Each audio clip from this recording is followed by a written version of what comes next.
In sports, the scoreboard doesn't tell the full story, but Netflix does. Stories about dads who happen to be world-class quarterbacks and a battle for the heart, soul, and direction of the multi-billion-dollar business of F1. Whether you're a diehard fan or you're brand new, Netflix has the stories for every type of fan. You can watch these incredible sports stories like Quarterback, F1 Drive to Survive, Untold, and many more now on Netflix.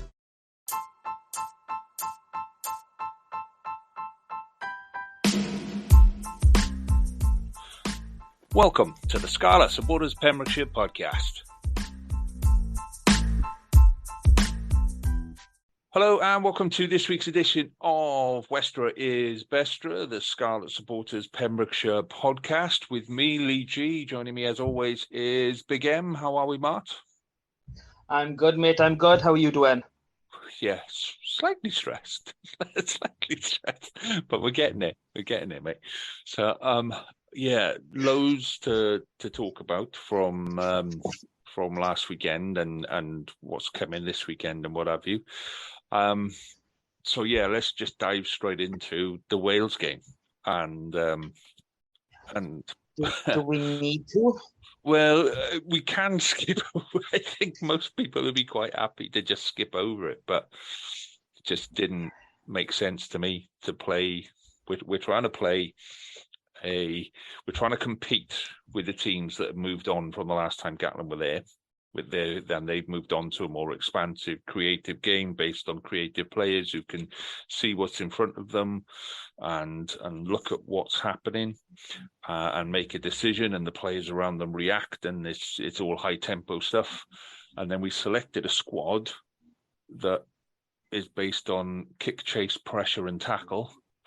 And, you know, that's how we were going to score points. And then it comes to match day and we ask the players who specialise in kicking and chasing and tackling and keeping things tight, and we ask them to play an expansive, creative game to match what's going on the other side of the pitch. It just makes no sense to me.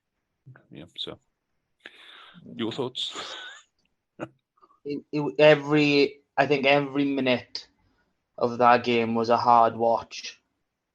I mean, I know the scoreline was pretty tight in the first half, and we should have realistically gone in ahead. But there's just nothing there. There's no spark, there's no speed, there's no flair. And they always go on about you can't coach flair, but you can follow play, you can read play, you can do it.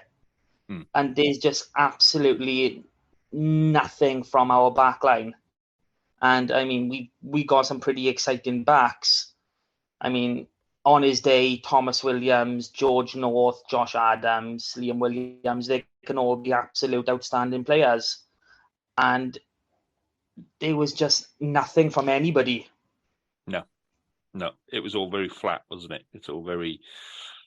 and I know stuff takes time to bed in. It took time to bed in with Pivac, if it ever did bed in about playing a more creative game. But it's, it doesn't look like the players kind of understand what's expected of them sometimes. Oh, well, it's a massive, massive change. I mean, when, Pivac was, given the boot and Gatland came in, I was expecting a coaching change, but I wasn't expecting defence and attack. I thought Gatland would have changed one for the Six Nations and then maybe changed another for the World Cup. So you're only changing one thing at a time, because just to come in and just full clean sweep going through to a World Cup, it was going to be so hard. And when they wanted results straight off the back, it's not 2008. Rugby has advanced so far technologically and tactically, analytically. It's just not going to work. You can't just put big boys in and say, go beat them up and tackle. Yeah, I agree. But it's like, where'd you go from there? Like I say, there wasn't much there to read. We'd created a couple of bits that we failed to to put over the wash. We were shouting at each other. Bigger did my head in on Saturday. I'll be honest. I wanted to take Bigger off the pitch. Really early on in the first half, the way he spoke to Dyer, because he couldn't take a pass, and the way he reacted to a younger player. Bigger was captain, a few months ago. I would have hooked him off the pitch there and then, personally. Yeah, and I think that's kind of. There's obviously a lot of pressure inside the camp. I think the pressure outside the camp is telling as well, with contracts and all these other things. But Dan Biggar doesn't have that pressure. Dan Biggar isn't stuck in the Welsh rugby kind of merry-go-round of contracts and this, that, and the other. He's in France earning top money. He's got no reason to, his stresses outside of the game are minimal. So yeah, I think there's a lot of stress inside the camp from that. And I think it's shown on the pitch. I really do. Players aren't happy. You can see players aren't happy. Everything feels difficult. And I think when it will eventually start to click. Will it start to click before the World Cup or during the World Cup? Who knows? But I think it's a long way off from clicking. Oh, miles, absolute miles. I mean, yeah, Gatlin made some changes to the pack for this game against Scotland, and in all fairness, the pack, they did their job. It was good to see, Darragh Jenkins and Christians, actually playing, and it was nice to see Rhys Davies get on the pitch as well. There are some shining lights. Like, don't get me wrong, none of them were outstanding or excellent, but they've done enough for their age and for their experience level to warrant a bit of praise. Yeah, I mean, I thought Jack Morgan, he was typical. His best game, but he was industrious. He'd done all his work, same as Tommy Revel. Ken Owens has taken a bit of flack, but watching all the matches, I thought he was probably one of the better hookers in the Six Nations this weekend, outside of the line-out throw-in. Yeah, they were, and you don't expect that from Ken. You don't expect the line-out to go wonky. I'd say there's something else going on there because Ken's throwing is usually on point. Yeah. With throwing in, I've always, in my own mind, and if I ever tried to explain it to someone, because it's not simple, I've always said that, line-out throwing is very similar to goal kicking, in the fact that the percentages you look at for goal kicking, you should be looking at similar for your line-out thrower. Your 90% plus throw-in is your world-class players, your 80% is your top end. So for so many to go, it was quite concerning. Yeah, and that's what I mean. I think it's probably other stuff going on, in the heads, in the camp, and what have you. A lot of change, a lot of uncertainty. But yeah, we shall see. There's no point going over that game and going over it, and it's just bloody depressing. Is what it is. It's we used to win game. We used to play really poorly, but be able to kind of stay in the game and be the last 5 minutes would be quite exciting because we might nick this or we. Do you know what I mean? Now we're just playing poorly, and it just there's none of that. Keeping it tight and being in the game. There's not competitive in the game. We're just being outplayed. Yeah, it's like one of the things that I've taken from the last 2 weeks is, look, I know we had a bad 12 months as a whole, which led to Pivac, and Stephen Jones and Gethin Jenkins go in. But less than a year ago, we got our first victory away on South Africa soil, and we should have had our first Test series victory out there. Yeah, because we should have won that first test. Yeah, I know, and you don't go from what was it, 8-9 months from that place there to what we are now. There's just too many other issues involved that are causing the problems. Yeah. So let's talk about them quickly then. So the whole contracts thing, first week of December it was, where WRU came out and said, we've had an agreement in principle. We've got a verbal agreement. Yeah, the heads of terms were signed in Park of Scarlets in the Quinnell Lounge the night before the Cheetahs game. Right. That's when the heads of terms were signed, and we're talking 2 months ago now. Yep. Yeah. And we're now in a position where we're still, we're into February now. And, for some people, if you pick up an injury now and that's the end of your season, and then you've got to try and negotiate a contract, that doesn't feel right for a player. It's going to put people in an awkward position now. And are they going to be able to, we talk a lot as coaches about the outside of the game has to feel comfortable to allow you to play the game to the best of your ability. We talk a lot about that. And right at the minute, you look at all the stuff that players are having to think about, and you go, no, that's not maximizing, performance on the pitch. We know that squads are going to be cut significantly at the end of this season. And if you're a big name player, you're going, well, they could quite easily, cut me. And, for my wages, they could bring in probably 2 or 3 junior players. But anyway that, if you're a senior player, your name would have been thrown into the mix, and other clubs are looking, this, that, and the other. But all those other clubs are now picking up players who are available, and you don't even know that you're available. It's just poor. Yeah, like player psychology is absolutely massive, and I know a lot of players have basically been told yes, no, or maybe. But like you just said, if you're in that yes bracket and you pick up an injury, that you just had that taken away from you.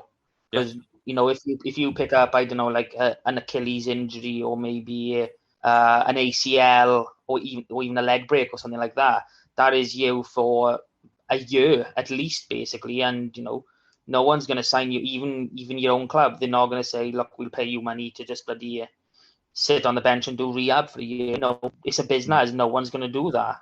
It doesn't matter how much loyalty you have to a club or to a player. You're not going to spend, $100,000 on a player who's not going to be on the pitch. No. I think Ryan Elias is in that position. I think he, from the squad update this week, they said he's had an operation. I think they said calf or Achilles, or Achilles. That's you look at Samson Lee, how long Samson Lee's been out for. And there's not too much difference for there, because obviously front row, okay, there's not quite as much pressure on the hooker as there are on props, but it's still a very demanding part of the body that goes through quite a lot of stress. And they've said end of season. Does that, are we only saying end of season because he's only under contract with us till end of season and we don't need to worry about him after that? Yeah, and there were rumours about him leaving anyway. So if he is going, that's kind of shot everything straight up the Swanee, isn't it? If he is going, I hope he's got that contract signed, because otherwise he could be in some real hot water. Yeah. So, and then the other bit is obviously Calmafoni is leaving, and we'd spoken about the possibility of this happen before. The bit that concerns me with that is he's going to a Division 2 side in France. Division. That's the level that we're competing with now.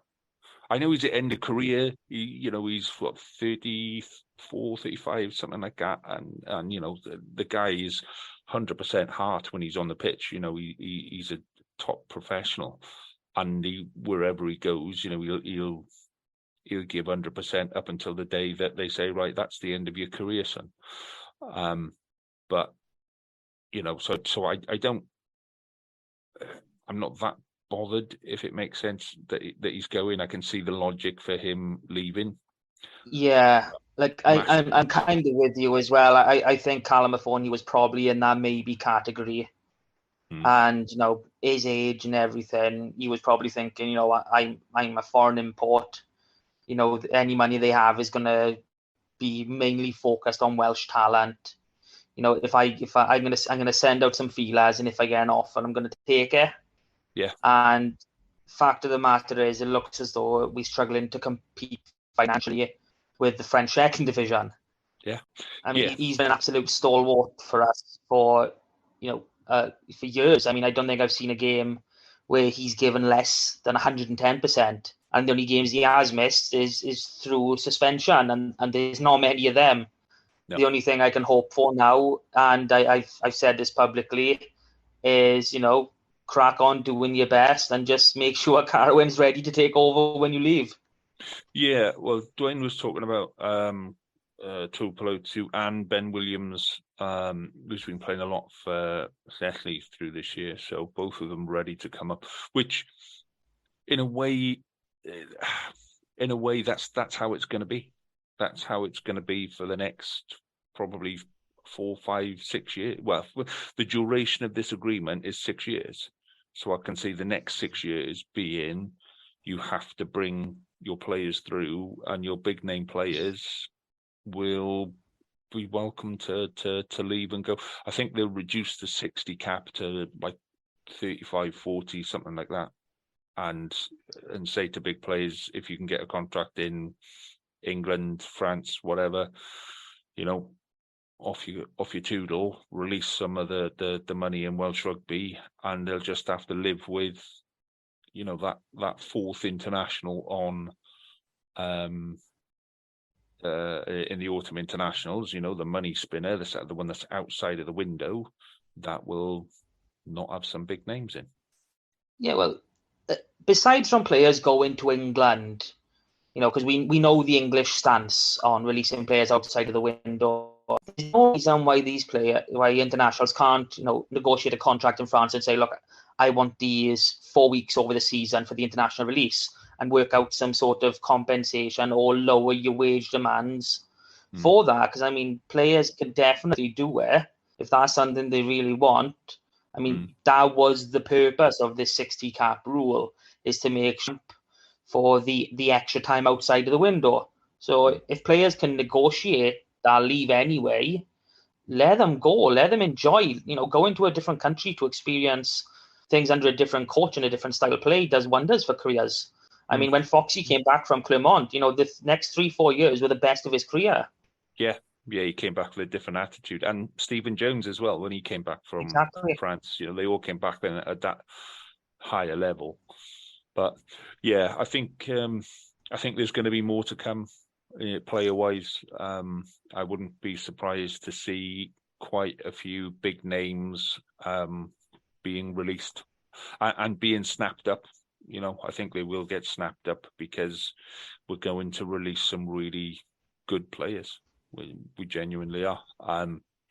But I think we'd be foolish not to. I think it would be fool. You look at the way injuries and suspensions and what have you have hammered us this season, and then you look at it and you go, well, if we're going to go down to our third or fourth choice hooker next season, who's that going to be? So yeah, it's going to be some really, really difficult decisions, and yeah, the boys in the academy are about to get some really high level exposure really quite quickly. Well, it's what the academy boys should be getting anyway. It's what they should be getting during the international windows, the old Anglo-Welsh. They should be, a bridging competition for these boys, and it's just going to come a lot more difficult for them from next season onwards, because they don't get to play against teams without internationals. They're going in full-blooded. Yeah, and it will be make or break for some of them. I thought Giannini had a good game against Scotland 20s. on Friday night. So I think it's players like that, Archie Hughes, Harry Williams, coming through. A couple of the props, whose name I forget, because you know what I'm like with props. Pritchard. That's the boy. There we go. I'll take your word for it. But I thought they played really well, and I look forward to seeing them coming back into the senior squad. Harry O'Connor I think he played for Clefley on the weekend. Pelotu did. There's lots of players that get in the game time, and I'm looking forward actually to seeing those players on the big stage now. Particularly Ewan Shenton. We haven't seen Shenton so far this year, and I'm really looking forward to seeing him. I know what he's capable of, and I just want to see that on a pitch. I think we saw 5 minutes of him in one game early on, but that was literally it. Yeah. So that's not enough time for anyone to show what they can do. No, but I think that was at the part of the season where we were getting a kick in left, right, and centre, and I think he was on the bench for a couple of games and he didn't get on because you don't want to put him on a pitch when you're 50, 60 points down and go, this is your first experience of senior rugby, So yeah, but I think we underestimate, and we try to shield some of our younger players. Where in England they've got smaller squads, more games, and those younger players get thrown in earlier. And actually, some of them, the ones that progress rapidly. So, I'm not that worried. I'm not as worried as some other people that next season's going to be an absolute hellfire.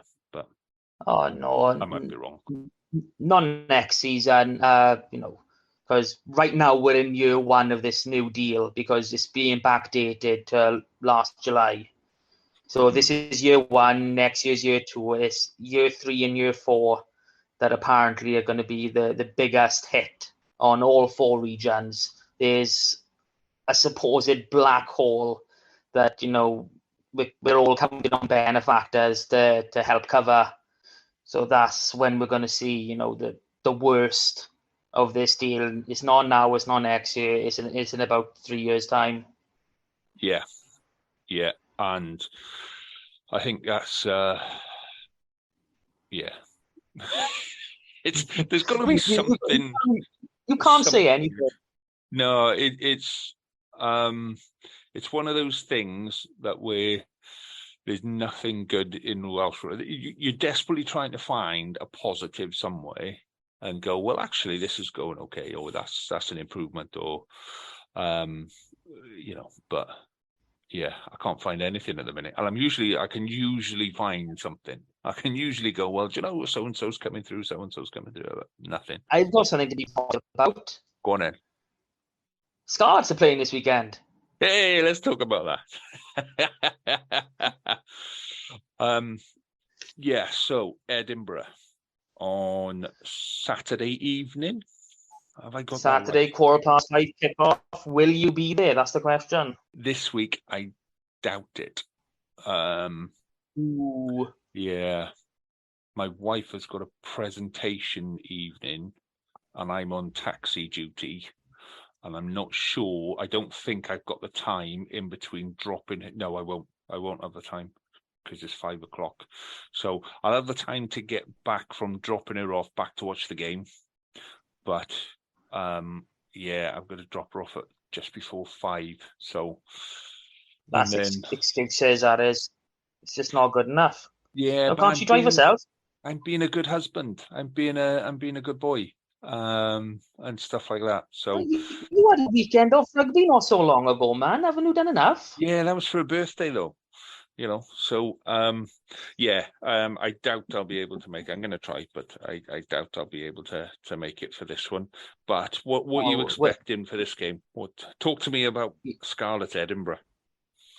Oh, so I've had a conversation with Daryl. What's his surname? Daryl Morgan. No? Morgan. I think, yeah. About the girls and the women's side of things. And he's a really, really, I didn't realize he'd been doing it 10 years, but but he's really confident. They're going through a rebuilding phase. Obviously, COVID, this, that, and the other has knocked them, and the girls' game is still really finding its feet, still developing. But I think that's an exciting time to be involved in the game. And I think, things are going to change and things are going to develop, and those that are involved in it now will benefit from that in the years to come. So, girls have got a game on Sunday. I don't know if, I don't know if we touched on this last week or if you mentioned or came into conversation with Darrell, but it's come out quite recently that the girls' mixed rugby upper age limit is dropping down to under 11s as well. So that, personally for me, it should have happened years ago. There's a lot of issues with girls in sport in general, and a lot of things when it comes to the puberty. And I don't know the word for it, 'cause I don't actually do enough of reading into it myself. But it's to do with their mental like period respect and dignity. And I think that's, lowering that age and stopping those mixes. It encourages girls that, you don't have to go and play with boys at 12, 13 years old. So I think that's a positive move. Yeah. And like I say, I think it's part of the way the game is moving now. And at some point, I can see there being enough numbers to split it all the way down. You don't need to, but I can see if teams developing where they will have girls' sides all the way down to under sevens and everything. So, yeah. But anyway, I say so. That's in our bonus pod this week. I chat with Darrell. So that's well worth a listen, because he talks a lot of sense about the women's game and why we should go and watch the women's game. So this weekend, the girls are in Ystrad Mynach against Cardiff. So this is a difficult one for me, because one of my girls that I used to coach gone away to college and is now a Cardiff lady, and she'll be playing against. Yeah. No. Disgraceful behavior. I know. Oh, that's more than a smack on the wrist. That's 12 months behind bars. That's terrible. But she's an awesome player. She just used to rip the pitch up when she was playing against the boys. So yeah, you're gonna get a name drop. So that'll be Fern Kumine. Her dad used to coach me, and she's a hell of a player. She really is. So I'm looking forward to seeing her play. Just hope not too well against. But the Cardiff setup for girls is really, really good. Yeah. And I think, talking to Darrell, it's more integrated now with the boys' academy. And I know there was a lot of talk at the start of the season about how we now develop the academy forward. So you'll start to see academy buildings. But at the minute, we got the barn.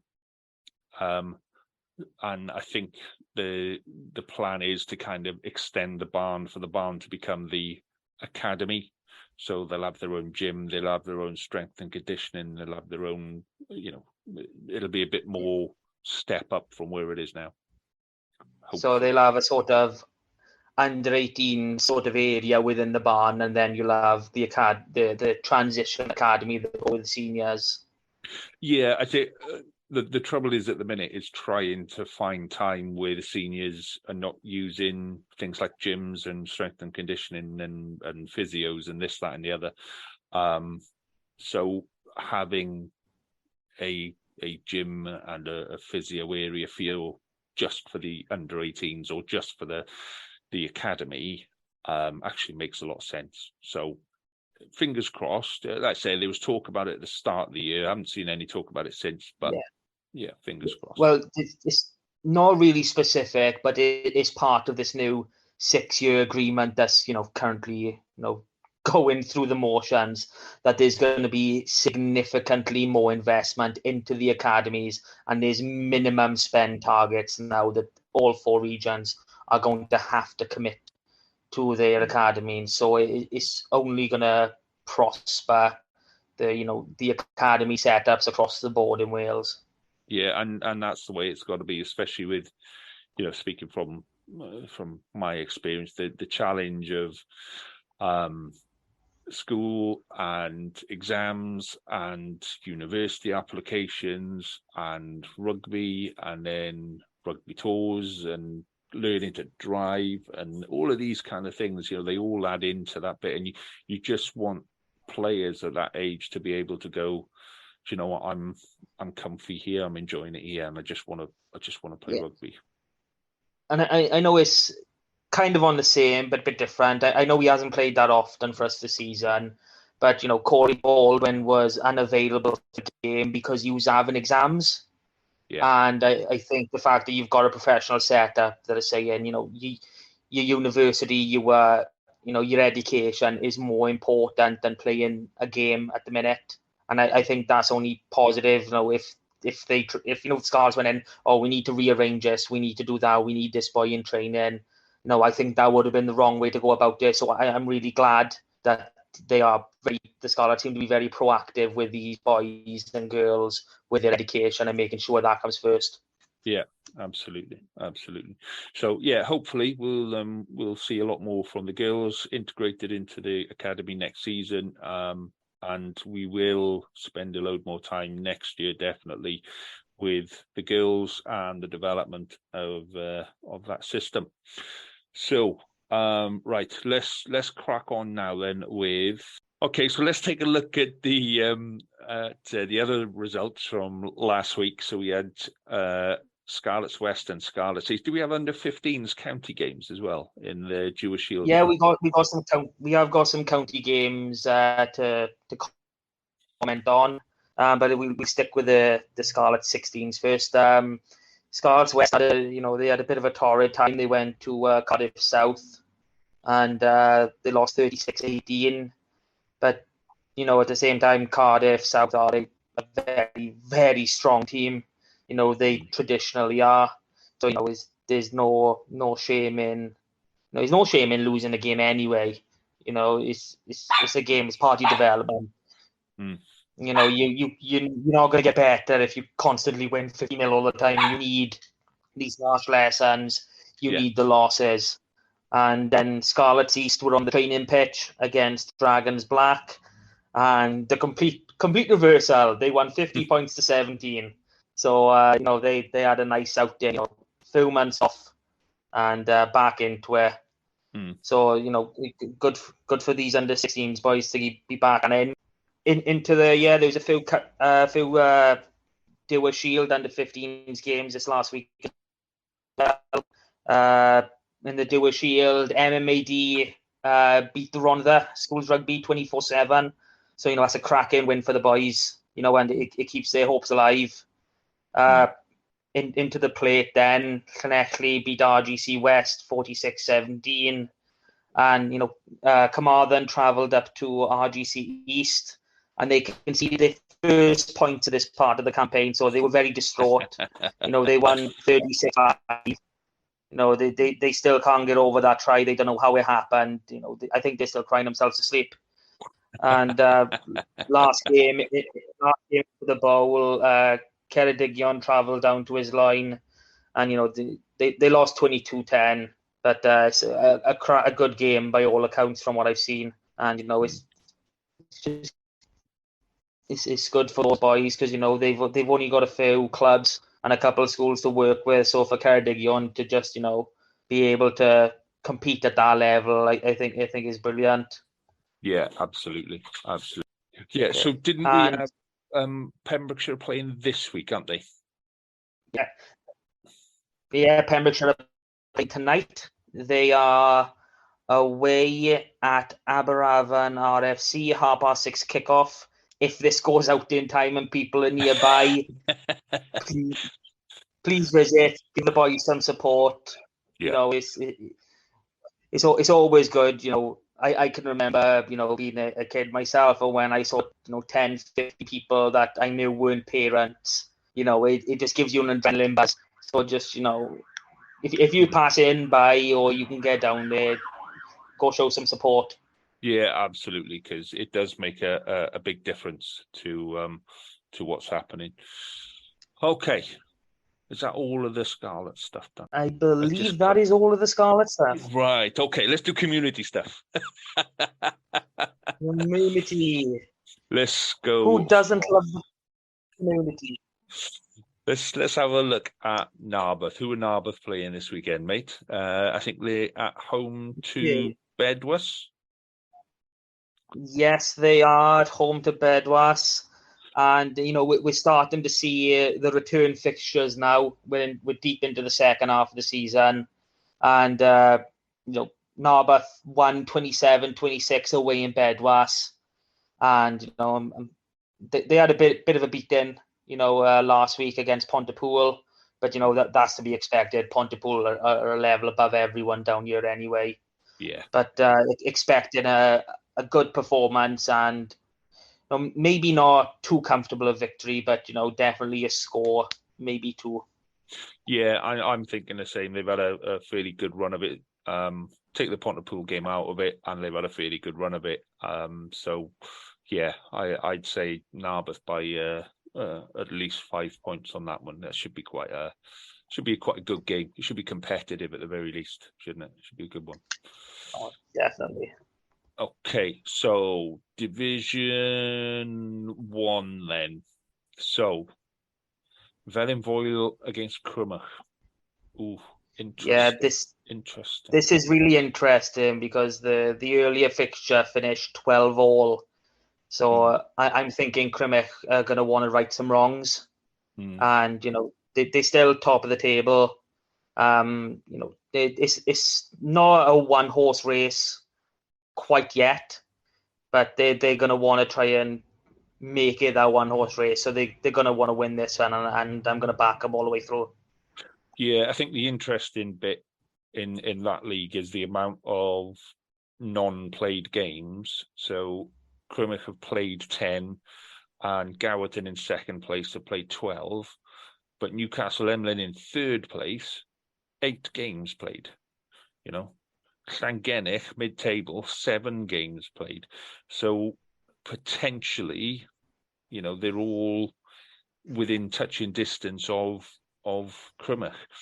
So yeah, it'll be interesting. Like I say, Velinvoil is their only slip up through the season. So, and it's at Velinvoil, but I reckon that's a 10-point win for Crumach myself on that one.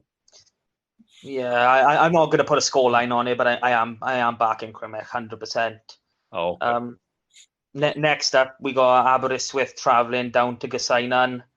And, Aberystwyth, they won this fixture 45-6 at home. And I'm expecting something pretty similar on the weekend. I'm expecting Aber to do them over. Yeah, I agree. I can't see anything else other than Aberystwyth win there. So I think I'll be quite comfortable. So then we've got Pembroke at home to Llanelli Wanderers. Yeah, this is a difficult one because if you look at the result from earlier this season, 64 points to 12, it's not very nice. But Pembroke have got to get a win. They've got to. It's just got to happen. So let's all mentally project now Pembroke to win. It will come. It will come. It's just one of those things. It's frustrating at the minute, but it's going to come at some point.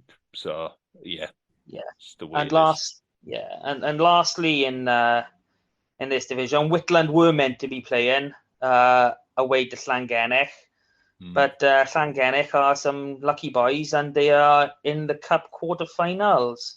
Oh, so, that's why it's off, is it? Right. Okay. Yeah. Llangennech are travelling. They're away to St. Peter's, and that should be a really, really good game.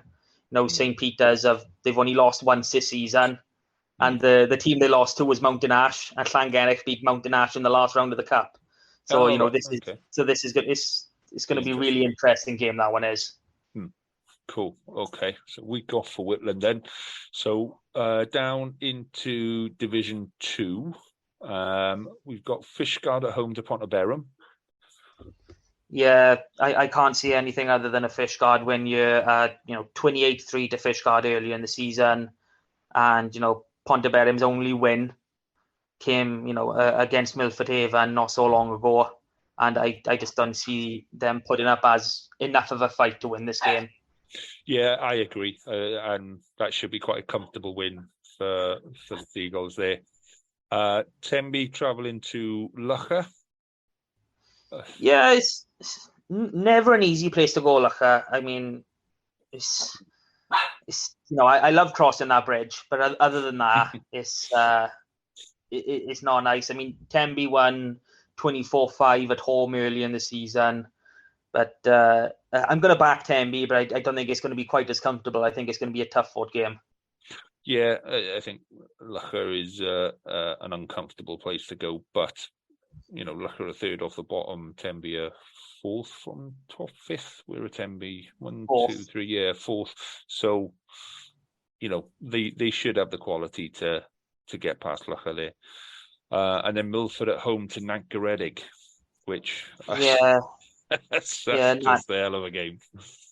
Yeah, I mean, looking at the results from early in the season, it was 27-15 to Nant, and you'd think, oh, that's quite a close game considering how Milford have been doing. But I think the gap's going to be a bit bigger this time around. Yeah, they've kind of kicked on, and Milford have stumbled, haven't they? And it's I could only see a hefty defeat at home, unfortunately. Yeah, I can't see them coming out on top of that. And in the Division 2 Cup. They are a part of Division 2 West. We don't normally talk about them, but Kidwelly are in action. Cup quarter-final away to Bridgend Sports, and Kidwelly are looking comfortable for going through. So we should have a representative of 2 West in the Cup semi-final, so that should be nice.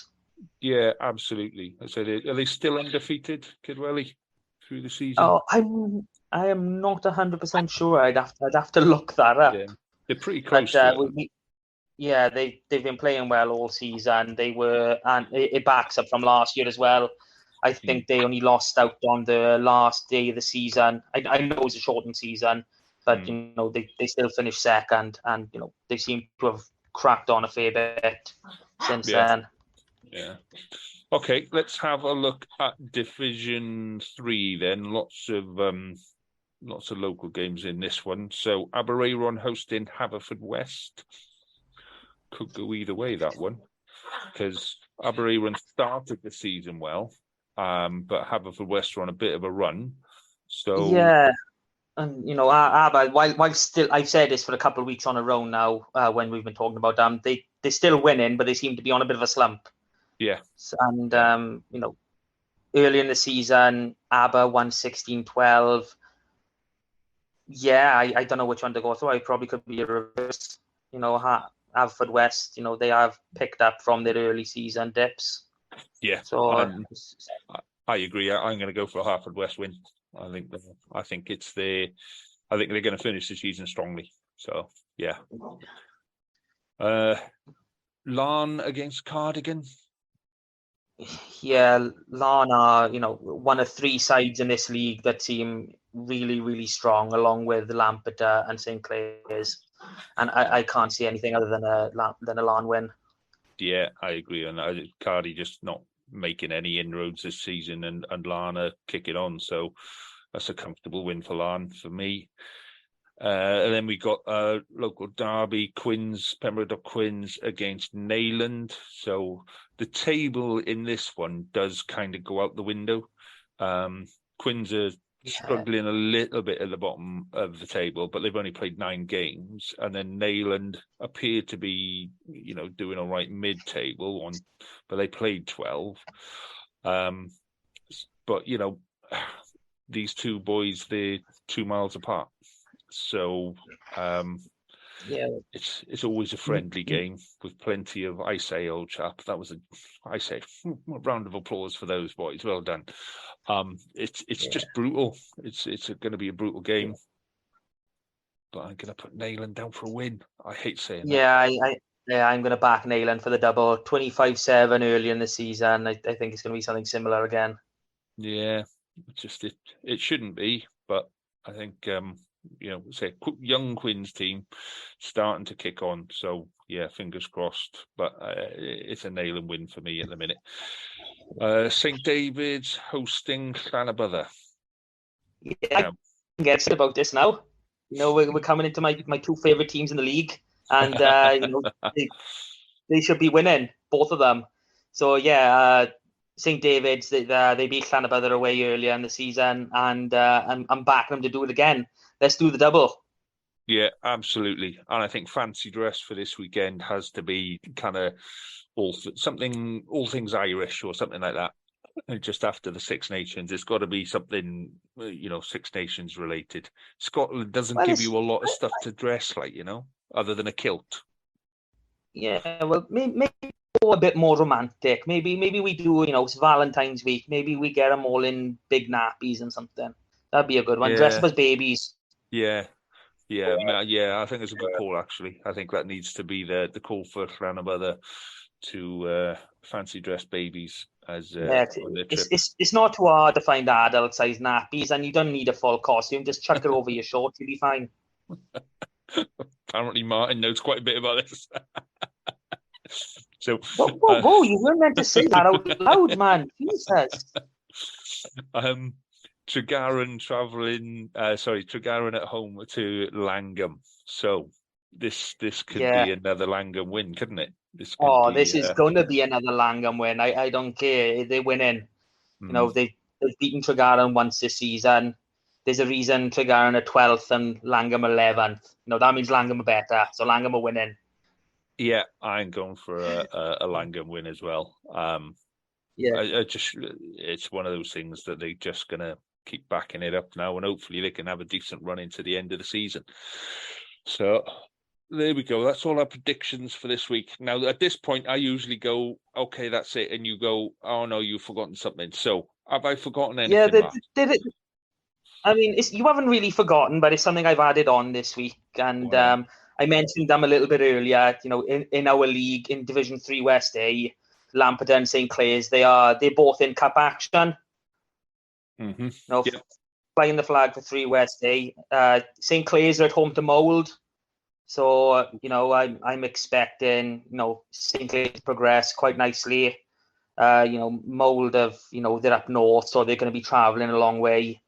They've only lost 2 games this season, and one of those games was to Colwyn Bay, who they beat in the previous round. So they've already corrected one loss. Mm-hmm. So they're not going to be walkovers, but I'm expecting St. Clair's to win that one. And the other games is Lampeter travel to Llanaran.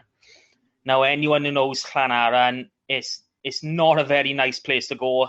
It's if they've got plenty of locals playing in that 15, then it's going to be a rough game. Yeah.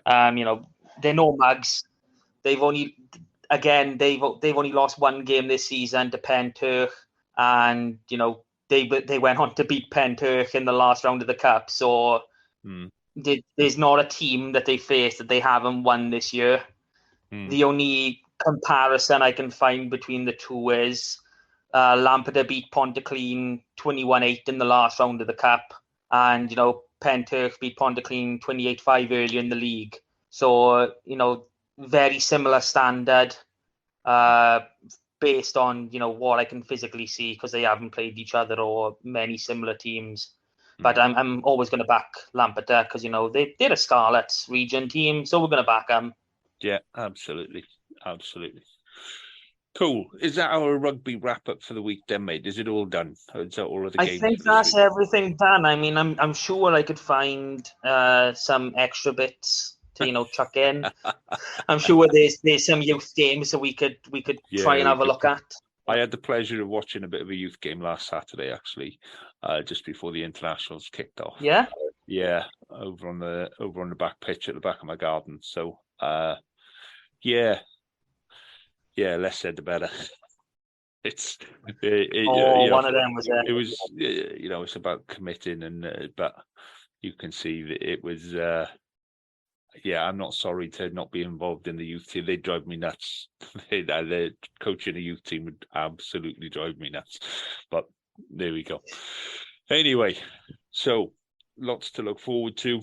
lots of stuff. If I can make it to the Edinburgh game, my friend, I will, and I'll drop you a line and we'll have a catch up. But it's not looking positive at the minute. But fingers crossed it'll be a good game, and we got something positive to talk about next week. Oh, we will have something positive to talk about. We're going to have a nice big Scarlets bonus point win to talk about. It might be the seniors, it might be the 18s boys, it might be the 18s girls, but it's going to be one Scarlets time we're going to talk about with a bonus point win. I'm hoping it's the seniors. So don't forget to listen to our bonus podcast this week with Daryl Morgan from the Under-18s girls. It's a really interesting listen, and best of luck to all the girls on the weekend as well. And on that note, mate, I shall bid you farewell. We shall catch up and do it all again next week. Yes, it's been awesome. I love having my little rugby chats with you. Gives me a good couple hours away from the missus. So, she's active for me, so she give me to you. But it's been great talking with you, and I look forward to coming back next week. All the best, mate. Catch you next week. All the best. And you, Robert.